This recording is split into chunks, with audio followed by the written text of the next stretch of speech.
Hey there, and welcome back to Local Marketing Secrets. I'm your host, Danny Leibrandt, and today I'm with Aaron Weiche. If you don't already know Aaron, he is the co-founder of Leadferno, a SaaS platform that's changing the game for local businesses by turning more visitors into paying customers through text-based messaging. Aaron previously led GatherUp, growing the company so quickly it landed on the Inc. 5000 list before successfully exiting through acquisition. He's spoken at over 100 major industry conferences, including MozCon Local, SMX Advanced, and Local U Advanced. And he's a trusted thought leader known for his practical, results-focused approach to conversion optimization. So if you're serious about converting clicks into customers, Aaron is exactly the guy you want to listen to. Now, without further ado, thanks for coming on the show, Aaron. Danny, great to be here. Thanks for having me on today. For sure, man. So I want to understand how you think about conversions. You've been in digital marketing for over 25 years now, which is insane. You certainly don't look it. But I want to know, how do you think about conversion optimization? Maybe someone doesn't even know what conversion optimization is and converting leads. Can you talk about that process and what exactly that is? Yeah, number one, Danny, I think you're definitely right. Conversion is an unknown to many until they kind of move further along the lines of their knowledge, their experience, whatever else. Because in the beginning, in digital marketing, we're just all about acquisition. We're just trying to get eyeballs, as much traffic. Where can we be seen, get our posts seen, get our ads seen, all of those different things.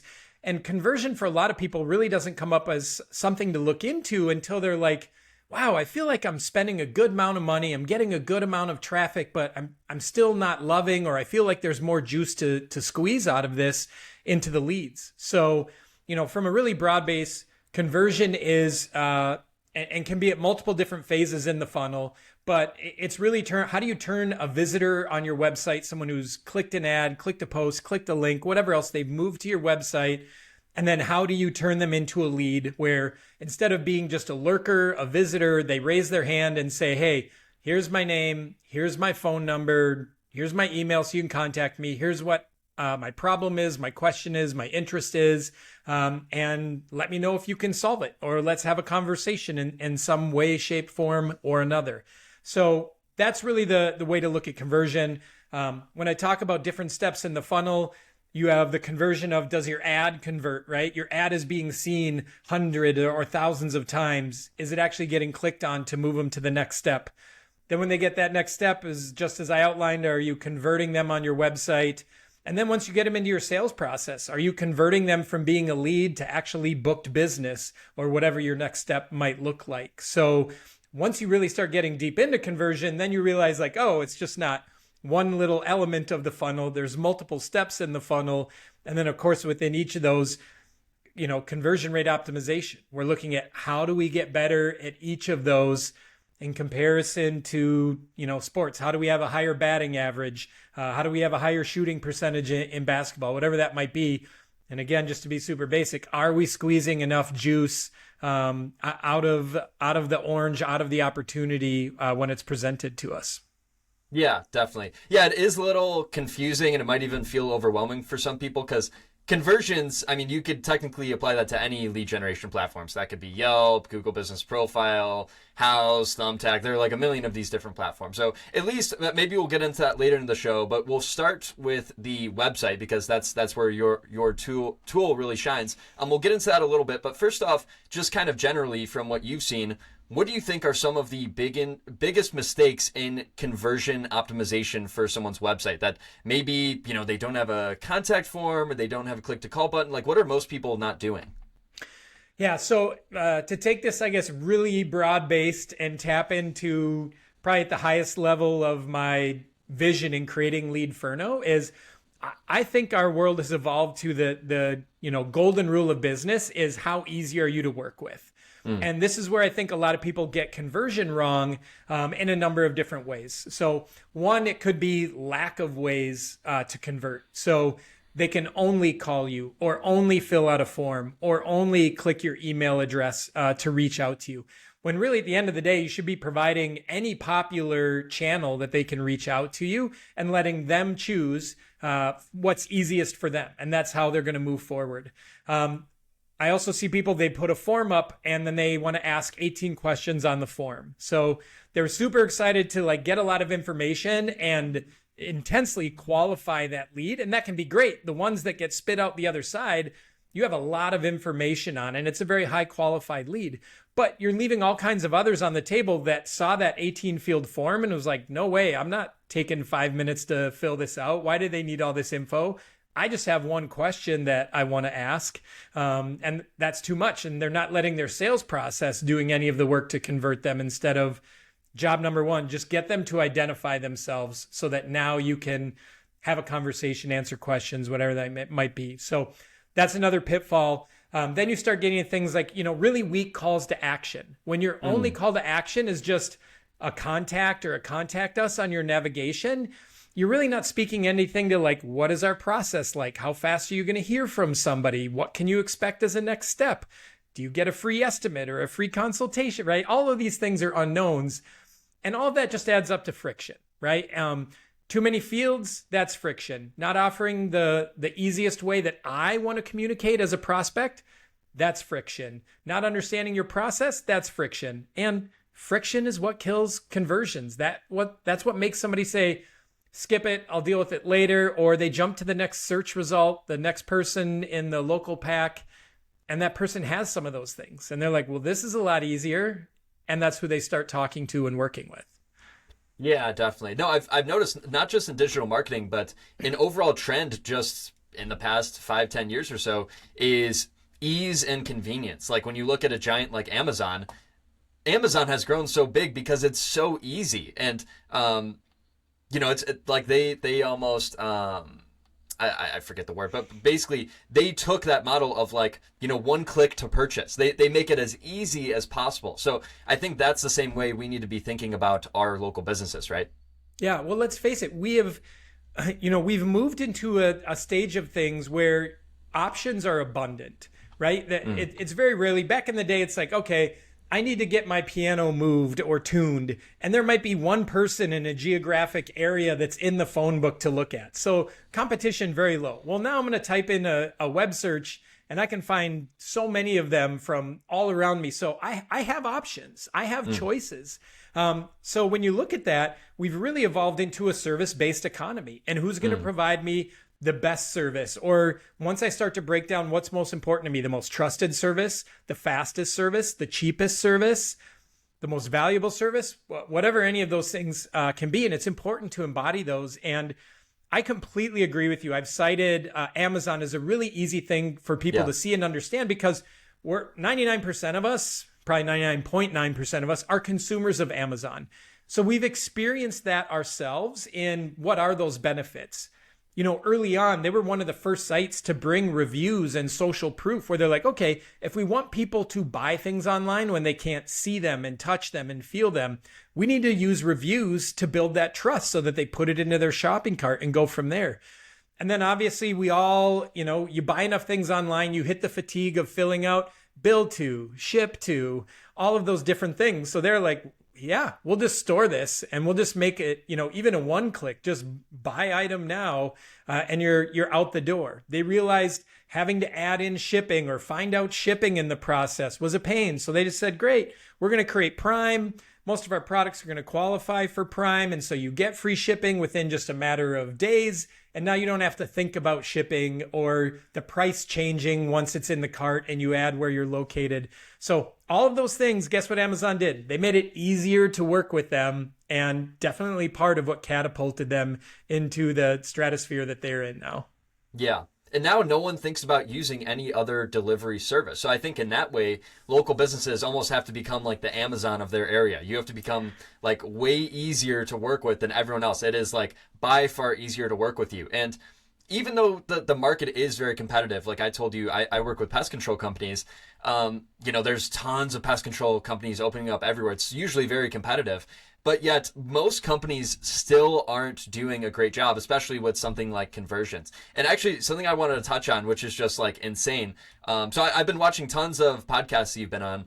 And one stat that I've heard you bring up several times is that I think you did a study of like 220 people or something. And I believe the average time for people to respond was 17 hours. Is that right? Yeah. So last year we did, a study of contact forms, right? Since that is, as we kind of hinted at, that is often the, one lead magnet that a majority of small business sites had. So we did a research projects where we filled out 225 contact forms across mainly home services, but also professional services. So like CPAs and things like that. And then medical too, like chiropractors, dentists, and things like that. And we filled out these forms completely as like a hot buyer, right? The questions that we were asking when we filled out this contact form were like, hey, I have a 10 by 18 patio in my backyard that I want stone pavers. I'd like it to be done this month and be ready for summer. What's the next step? So all very buying questions, not just a like, hi, how are you? Or I might be interested. We were like giving all kinds of buying signals.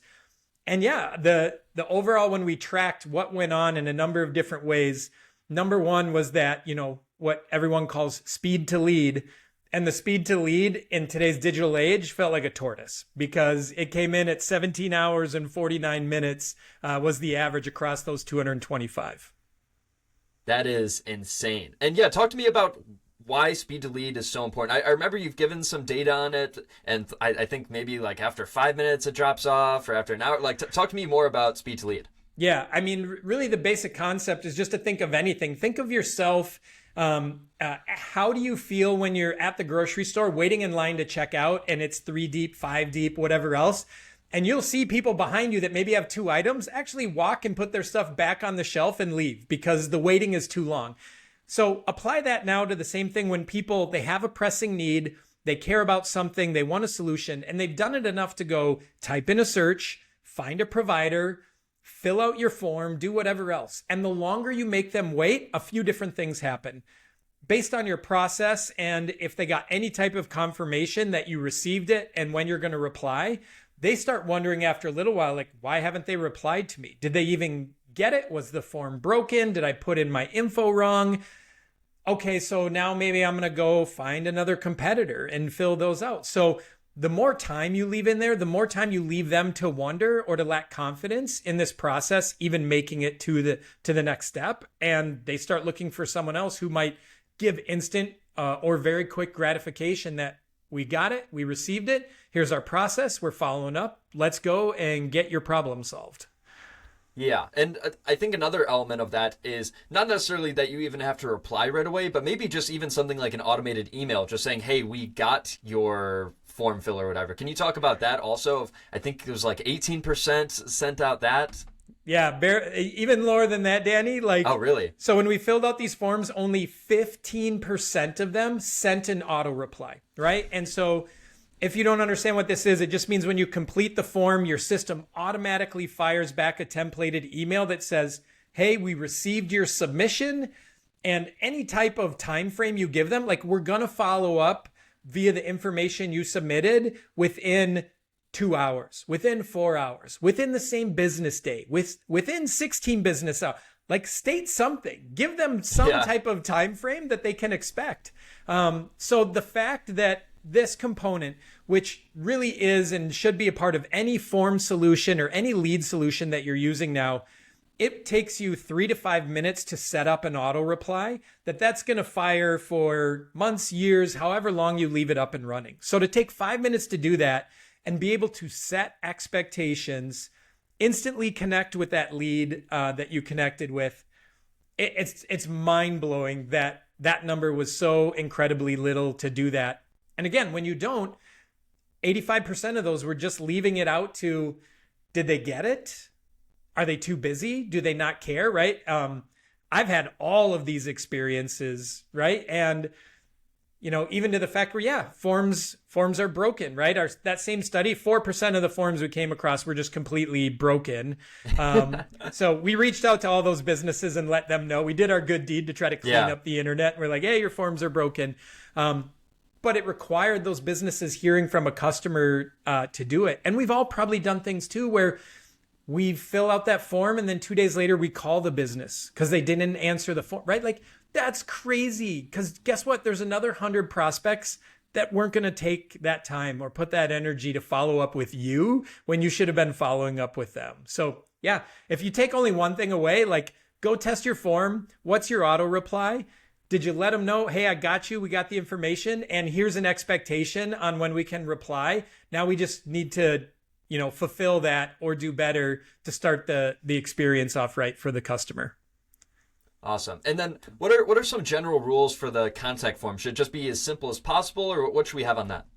Yeah, I always describe it this way. Look at every field as like a row of bricks on a wall. And the lower that wall is for that prospect to be able to get over the top of or to hurdle, the better off that you are. And there's definitely some nuances within it. And studies have definitely shown, especially recently, some differentiators in how many. I always like to say the rule of thumb is like, what do you need to have a valuable conversation?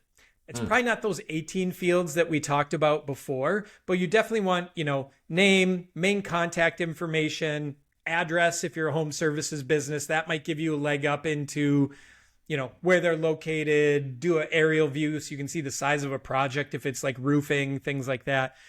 So there's definitely a lot to look into. But I try to say, how can you ask broad questions that give you enough so that when you take that next step, now you have even further information that your sales process can be able to pull out of them or to get to them to complete it. If you need everything right in that first step, you're just asking a lot. And some businesses, maybe by the way your brand is set up and your reputation and your web content and all that, you can get by with that. But the majority of small businesses can't.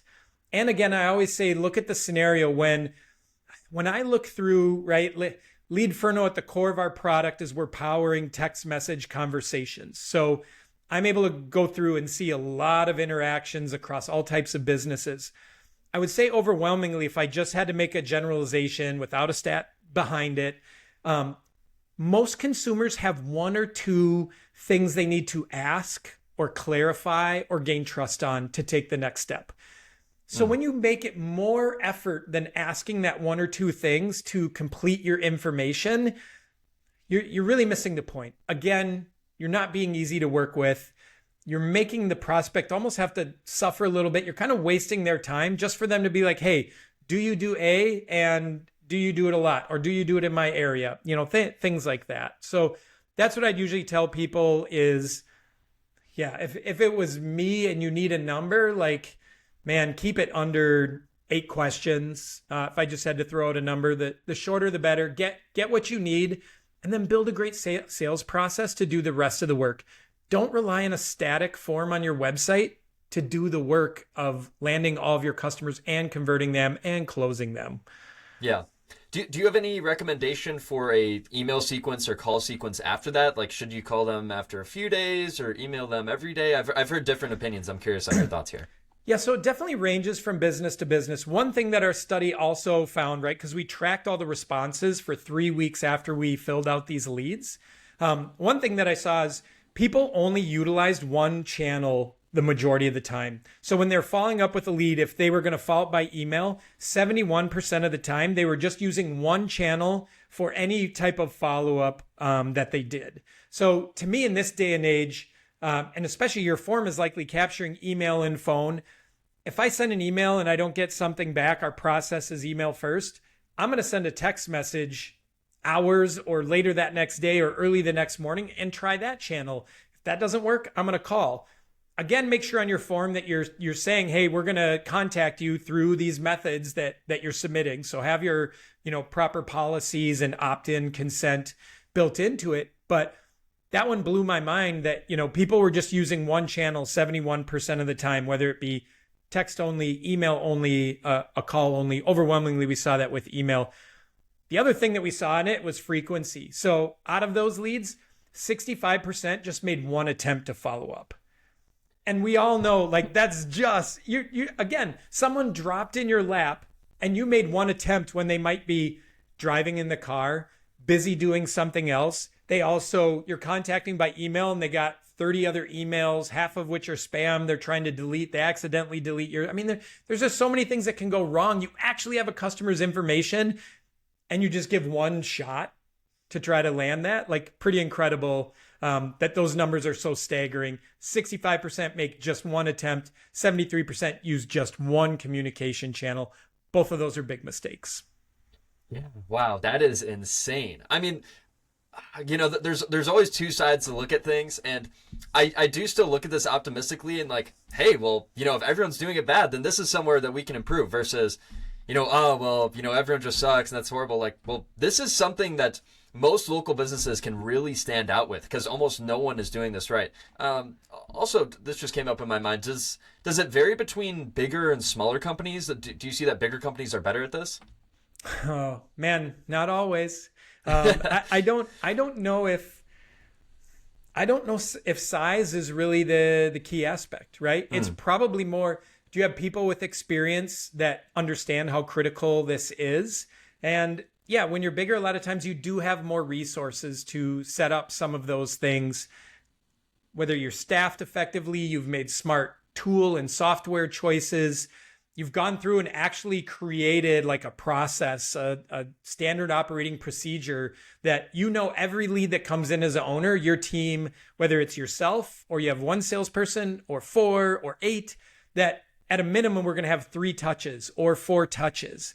And this is the intervals and this is what they look like. And here's what our voice is in them, that we're reaching out, not to be a pest or pesky, but we're reaching out to them to be helpful. Hey, you reached out. We just want to make sure you get the answers you need because I know we can help you, right? And if you do that in a quick sequence, you make yourself available and you're doing it through channels where they know like, oh, sweet, I can text them, I can call them, I can email them. I can choose the channel we want to communicate to do this. And I might even cross over channels depending upon what's best in the process or what information needs to be shared.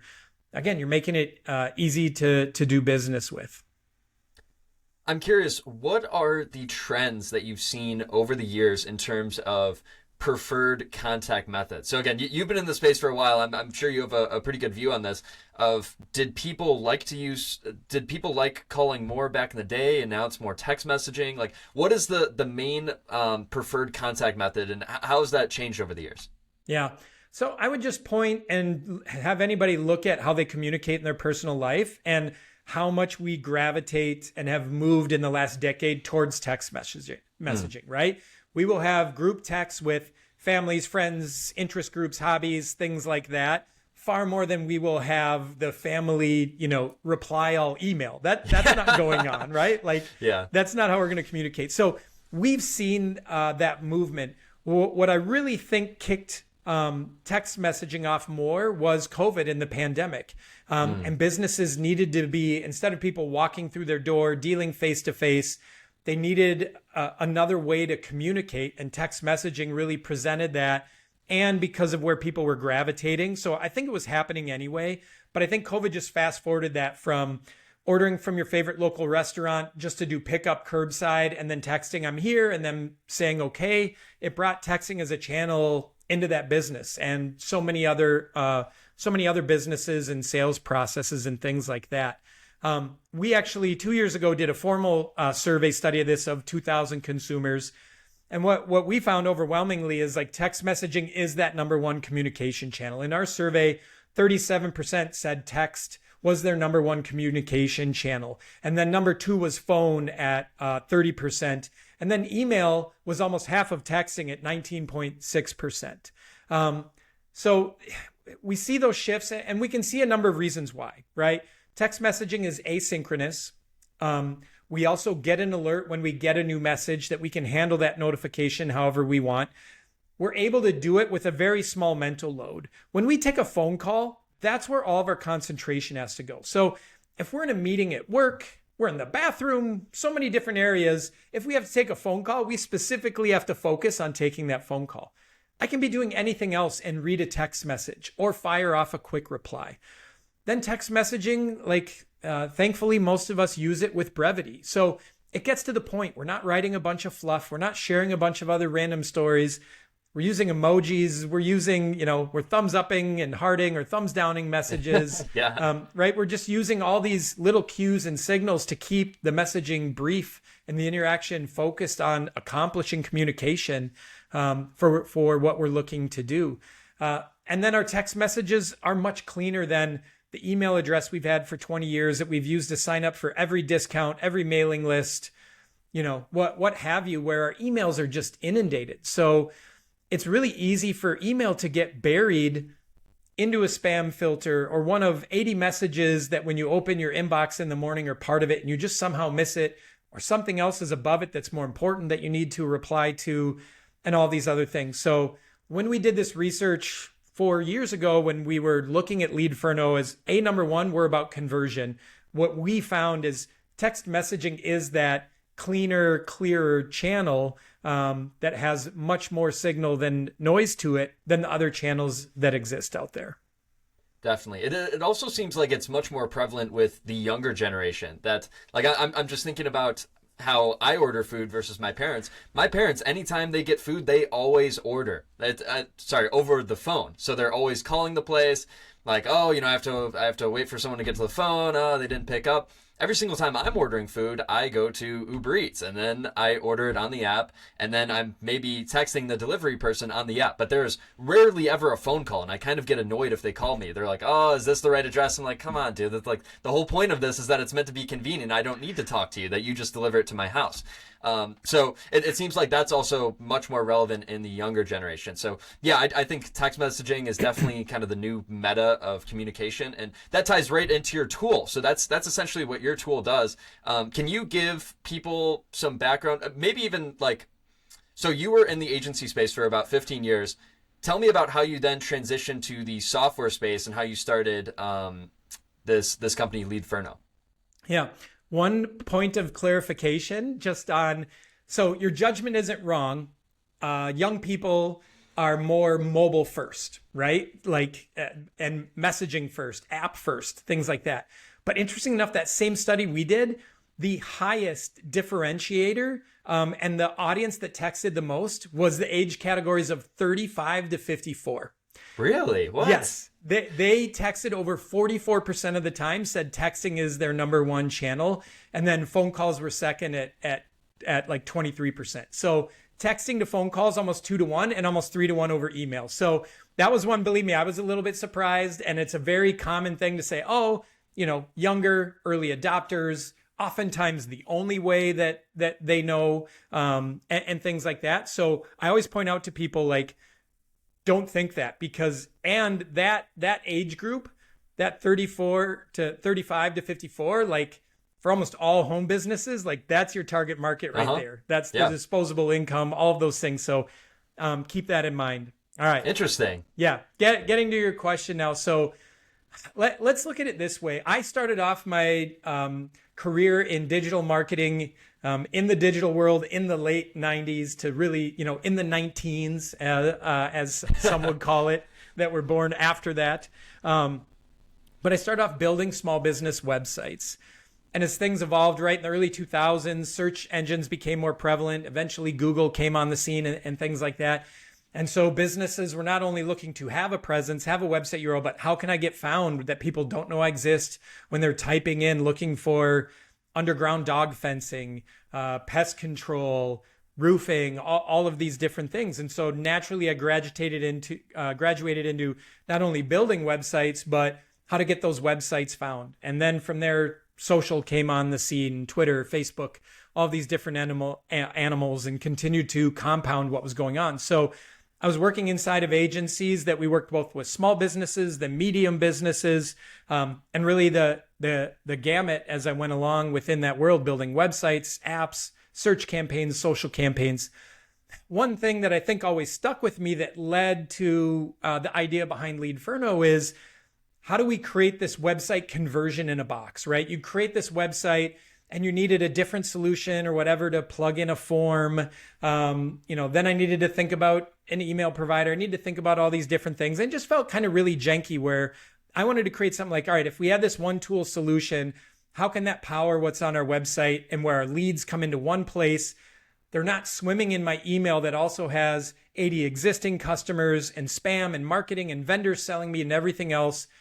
This is a place where only leads go, so I can treat them specially. I can respond to them faster, make things happen, and whatever else. So that was definitely one aspect that I learned out of it that went into the building of Leadferno. And then the other piece is in the 6+ years when I was leading Gather Up, which is a online reputation platform to help people capture Net Promoter Score, capture online reviews, monitor online reviews, respond to them, all of those things, is I saw overwhelmingly across the tens of thousands of businesses that we worked with how important communication was in earning 5-star reviews and a great experience. I can't remember the stat offhand, but when we took a section of, millions of reviews, we look at nothing more as a single theme affected super poor reviews and super great reviews than communication.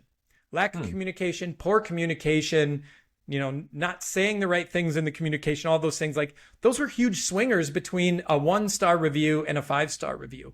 So I kind of lumped both of those experiences together and said, okay, I want to create a conversion platform in Leadferno that makes conversion easy, simplifies it for the business, and then for the prospect, gives them what they want. Well, they want to use a quick, fast channel that they're communicating through the most, like text messaging.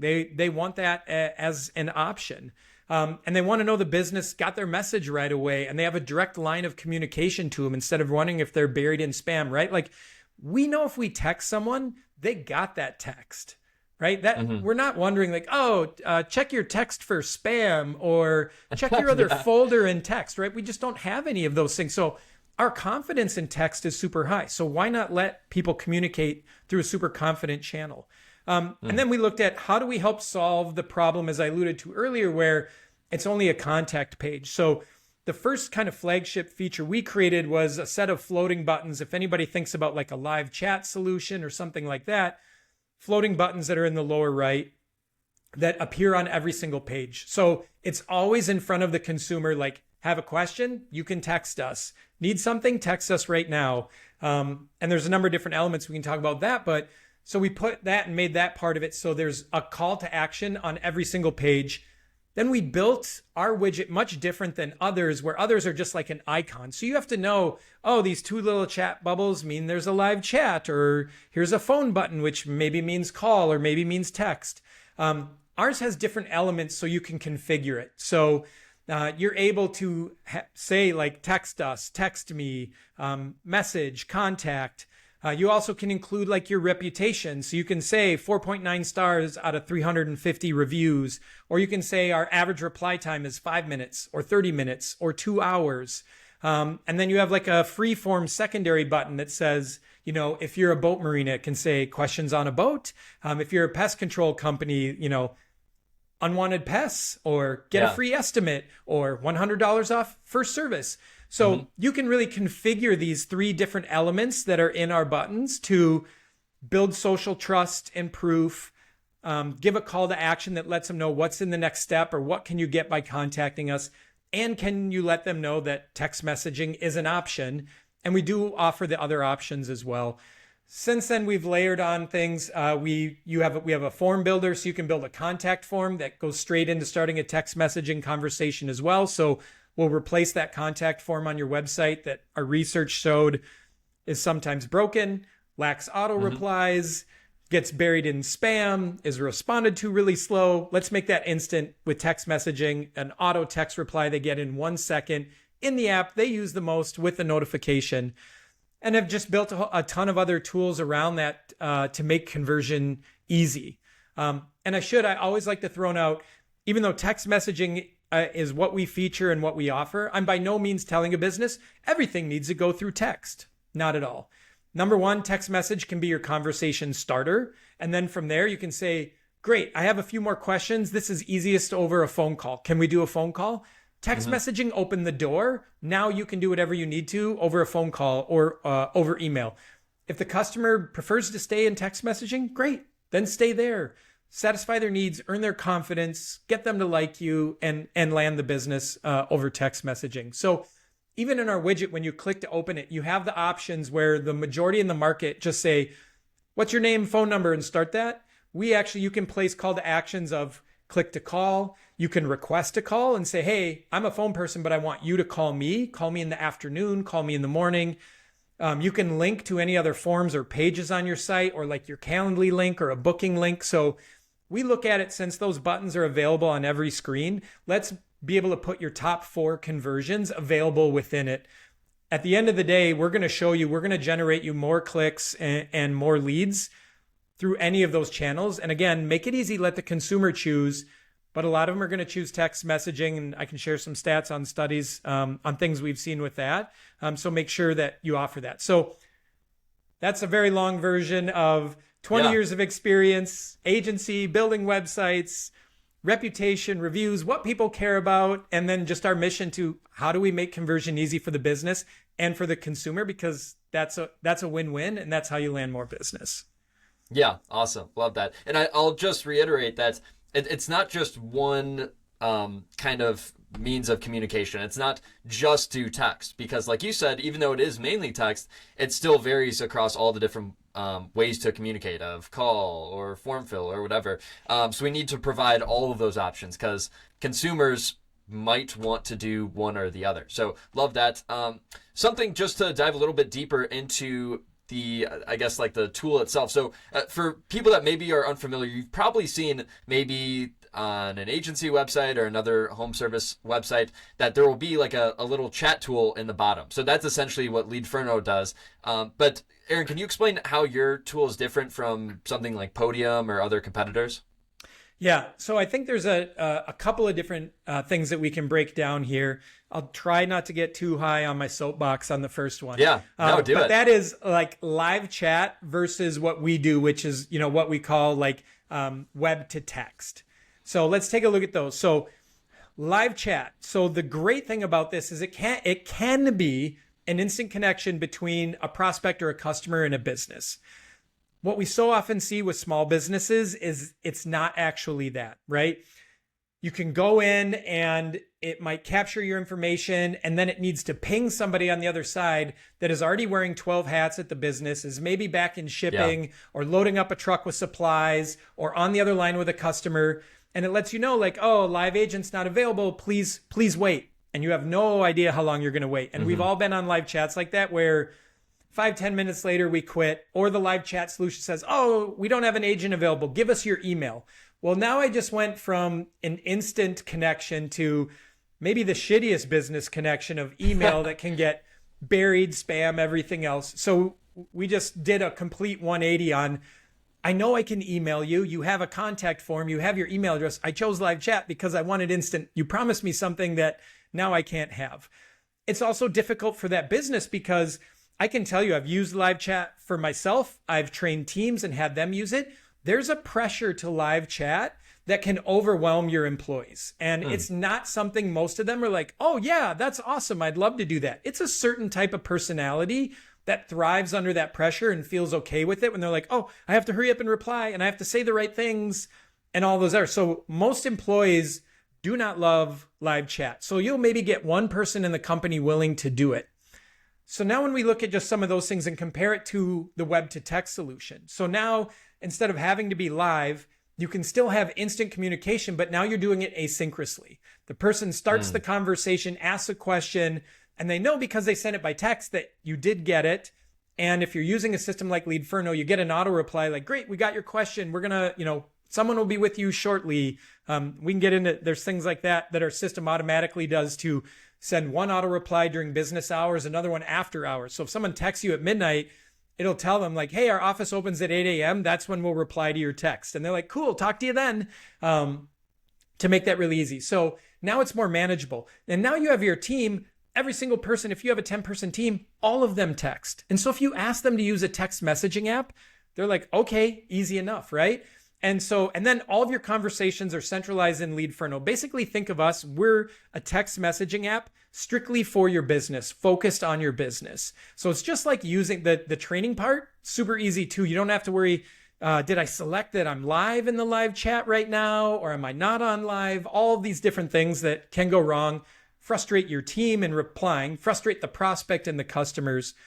All that's removed, and then there's a ton of feature set that we've built into it. So think of your own text app on your iPhone or on your Android, supercharged with another 20 features that have things like the auto replies, save messages, keywords, reminders, transferring conversations, right? If I'm helping someone and I'm like, oh, you're a better fit for this person on our team, their specialty is this, I can transfer that text conversation to them. They get a notification. Now they can talk to the customer.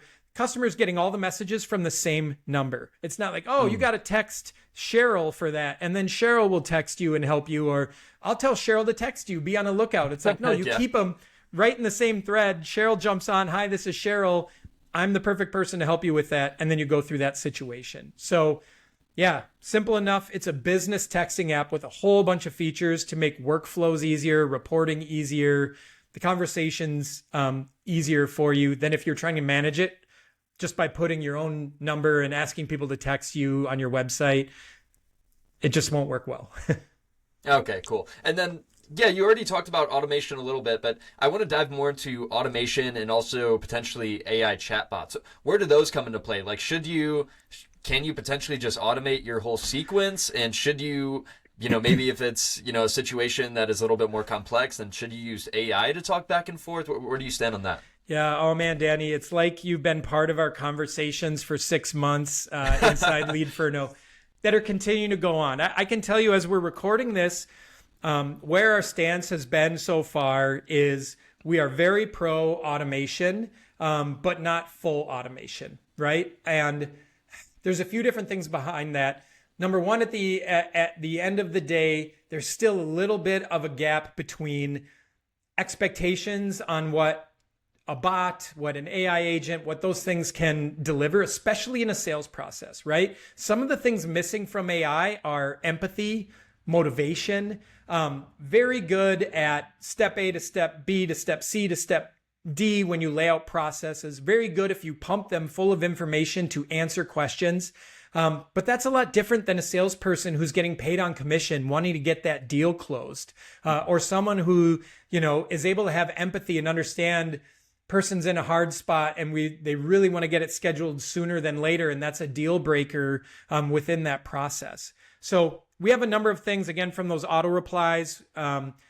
We have a feature called keywords. So your auto reply can be, hey, thanks for contacting Aaron's Pest Control. If you're a new customer, type new. If you're existing, type customer. And now we can segment them. And if it says, hey, I'm new, be like, great. The first thing we want to know is, what's your address so we can give you an estimate. So now you found out it's a new customer and you have their address. And now a human on your side can pick it up. And that lead's already been qualified by using a couple of our features together for automation. Now, all of that being said, again, this is ongoing. We have already started to spec out what happens if we turn the whole lead process, qualification process into AI, right? And it's still, we're just constantly tweaking, testing all kinds of other tools that are out there. And can it get to the results that we want to see where we would know the last thing we want to do is waste a lead opportunity, right? They are too precious. No matter what you're doing, you've paid money to get that lead, whether it's a billboard, a digital ad, whatever else. We're all about getting as much out of that as possible. The last thing I want is somebody coming back and be like, hey, that's great. You helped me capture these 40 leads this month, but here's these 5 that could have added to my bottom line that the AI agent failed on, or just didn't go far enough, or didn't care enough to do these things. So all about efficiency, all about making it easier for the team to respond. And that's why we have a number of the features that we do. Do I think it'll get there? Yes, I think it'll get there. And we'll have things where AI is doing a fantastic job and you can still connect with a human when you want to. I just don't think it's there yet. And I think there are great tools that have already put it into place out there. There's a middle ground there that I think most small businesses shouldn't care to waste as touch points and opportunities with leads that they shouldn't sacrifice at this point yet. Large businesses, yeah, they can probably shed some of those. It's all about process and a numbers game and everything else. And they'll take the low-hanging fruit and have, less friction doing it and be okay with it. But it's not there yet, but I do think it will be. So who knows what my answer would look like in 6 months from now or whatever else, but it likely will happen. Or it'll be a choice where the business can say, do I want a human or AI to man this for me? Do I want to mix? At what point does it cut in? So that is likely coming from us. Yeah, awesome. Yeah, okay, so kind of the same way with AI call answering. It seems like, I've looked at a lot of these different tools, And a lot of people thought it would already be out by now, but it seems like the AI call answering tools still aren't really there. There's still a little bit too much delay, or it still sounds a little bit too robotic. So same way with that chat tool. So maybe we'll see that in 6 months or 12 months. But that should be exciting to look into. Maybe I'll have to interview you next year to get an update on that. There you go. I'd throw another guest suggestion if you're interested in that space, and I can connect you. There's a product called Hey Rosie that's an AI answering, and the founder, Jordan Gall, is a brilliant SaaS marketer, entrepreneur. And yeah, they're making some waves with their tool on it. And again, again, same thing kind of comes down to that AI solution.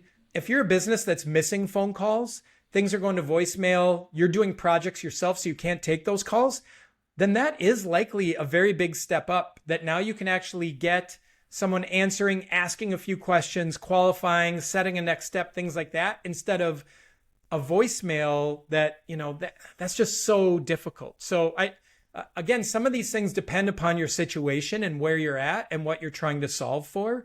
But there are ones starting to solve those that, like, does it take you all the way to Z? No. But are you currently only getting to C, and this tool can take you to F or G down the line? Yes. And so maybe that's the right next step for you. Awesome. Well, I think this has been a great podcast. We'll wrap it up here.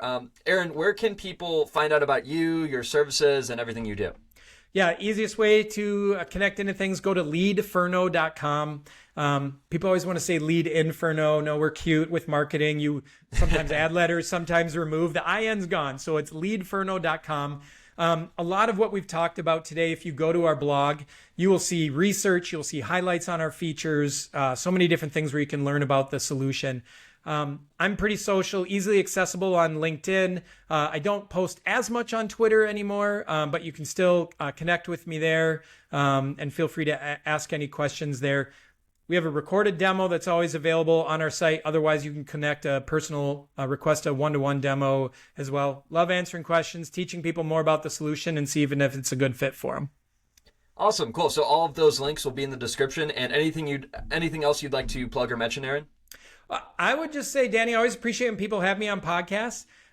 If you do a demo, if you sign up for our 14-day free trial, if you do anything else like that, contact us and say you heard us here on Danny's podcast. I'll give you 50% off the first month. So let's go. Then that gives you some margin. The next time they see you at a conference, they need to buy you a beverage or lunch or whatever else. But, just like their businesses, getting customers to try you is the hardest part. So I say, hey, on top of our 14-day free trial, if I can make that first, month just $75 for you to try our tool even longer, let's do it. And hopefully I win you over the same way you win your customers over and turn them into long-term business for you. I love that, Aaron. Well, I totally believe in what you're doing. I love the tool, Leadferno. I think you guys are doing an amazing job. So yeah, this has been a great show. It's been so great having you on, and maybe I'll have you on in the future. Awesome. Really appreciate it, Danny. Thanks for all the awesome questions. And yeah, I love seeing other people in this space geek out over all the things that you keep bringing on some of your episodes. So great job. Keep it going. Awesome. Thank you, Aaron.